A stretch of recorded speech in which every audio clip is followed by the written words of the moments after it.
I want to talk about property management for short-term rentals. So where I work out in the Shores and Islands region, short-term rentals are becoming a lot more popular. And now, as you can see behind me on the screen here, I've got one of my videos playing where I'm explaining where Airbnb or VRBO is allowed, specifically in this video in Danbury Township in the village of Marblehead. And I've got some other videos out there covering Port Clinton, Catawba Island, the islands. And so if you guys are curious, check out my YouTube. But I want to talk about property management specifically on this video and how you guys can save yourselves a little bit of money. A lot of people will go in and knowing that they're going to have to pay a property manager. It's very popular to buy a short-term rental and to use it for certain weekends for your family, for your vacations, but then to also rent it out on a short-term basis on your off weekends to cover your costs. So a short-term rental is considered anything under 30 days. So you can get one in, say, Port Clinton, and you can pop that puppy up on Airbnb or VRBO, and you're off to the races. But there are a lot of things to consider. You need to have a very good cleaner, and you need to have a property manager. Now, if you think about it, property management for a short-term rental is usually 8 to 10%. You can get 6% if you have volume, but usually a property manager will charge you 8 to 10% for a long-term rental property. But it's a lot different for a short-term rental property because there's a lot more work involved. There's a lot more turnover. And so you can see property management costs up to 25% for short-term rentals. Now, I will say that when I coach my buyers, when we're going through looking at properties, you will do yourself a favor if you buy a property that is newer and has a lot less issues, such as like a crumbling foundation, old knob and tube wiring, old HVAC, the windows are all single pane and they're, wood framed and they're just, decaying. You'll do a lot better if you buy a little bit more expensive of a property, but a property that has plastic-based plumbing, grounded outlets, a lot of things that are newer. And that will help a lot more so on a rental property where you are managing from afar versus a home where, say, you live there and you can, you'll be right there and know when things are going to break. It's a lot better to have a rental property if you're not going to be in town that is, better on the front end, so you're not have to deal with those issues. But going into this, so you say 25% for property management. You always want to accrue for this when you're doing your calculations on your return on your investment when you're buying the property. You don't want to go on into this saying, I'm just going to self-manage, so I'm not going to account for that, because that's the quickest way to buy yourself a job. I always say this on my videos when I'm talking about investment properties, coaching people through it. When you're running your numbers, you have to account for those hidden expenses and you have to estimate those things, because you can't just look at them or look this up somewhere. There's no database that says what properties cost or what the expenses are. Landlords aren't going in there and plugging these numbers. So if you're a new investor, it can kind of be a little bit difficult to know what the costs are going to be. And there's no room for naivety when you're doing your numbers. When you're going to buy a rental property, you don't want to sink money into something that's just going to cost you money in the long run. Then you end up selling it a couple years later and you lose a bunch of money. So you want to do your ROI numbers based on numbers that you can predict with a higher level of accuracy. So we account for property management, the percentages I just gave you. We account for vacancy, repairs and maintenance, capital expenditures. And so if you're interested in that type of thing, or you're curious, you're just getting into it, I've got some videos on my YouTube that I can link in the description below that kind of go through these numbers. And those are percentages that we use based on rent. So say if you want to account for 5% for repairs and maintenance, then you take 5% of what the rent is, say $1,000 a month. That's $50 a month that you want to plop into your reserve account to make sure you have money when these things come up, when there's issues that are presented and you're not, being caught off guard. You want to have your reserve account well prepared. And with that comes your property management cost. You want to accrue for about 25% if you are looking at a short-term rental for property management, because inside that also you have a cleaning cost. Cleaning is the most expensive cost for short-term rentals, because you have to have somebody come in there every single time. And depending on what you are offering, if you are offering linens and all your bedding materials, that is a big difference as well. So you can have a short-term rental where you request that your tenants or your residents come and bring their own stuff. And this is going to eliminate a lot of issues, because laundry is the biggest thing that cleaners have to do when they come over. So a lot of rentals, you'll see little cottages out in the Shores and Islands region that were old cottages. They make you bring your stuff.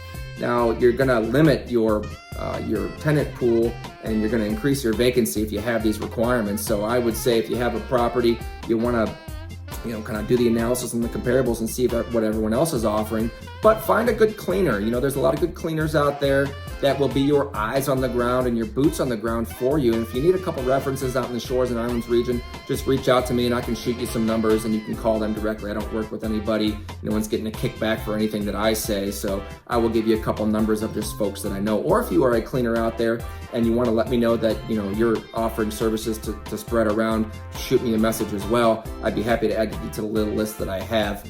Like I said, I'm not getting paid or any type of referral. I'm just trying to help you guys out there by making these videos. But your cleaner will be your boots on the ground.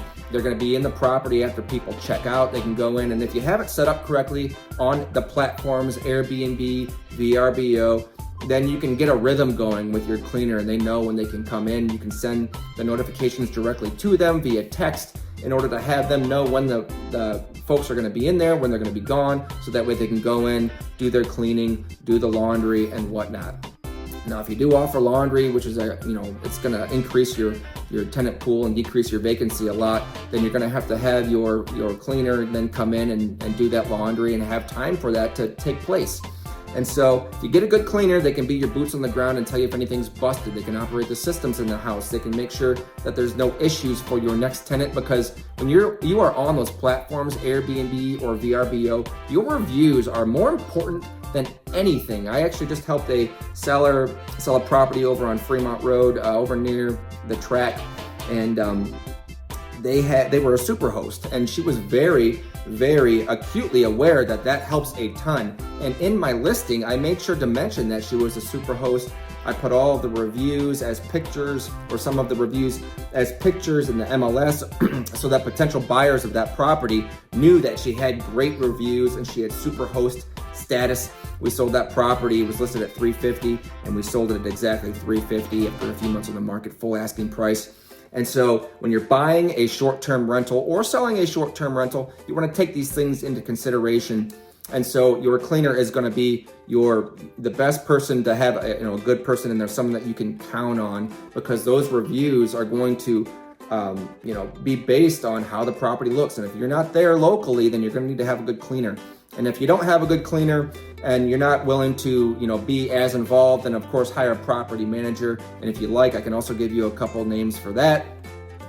But you can do it from afar, and that's what this video is about. In today's day and age, we have cell phones, and we can do a lot of these things that normally wouldn't have been able to have been done in the past. And so if you have an issue with something, you can go onto Google on your phone, find some contractors, go look at their reviews on their Facebook, on their Google, call them, ask if they'll go out there and give you an estimate. With today's picture messaging, text messaging, it's a lot less of a hassle in order to property manage from afar.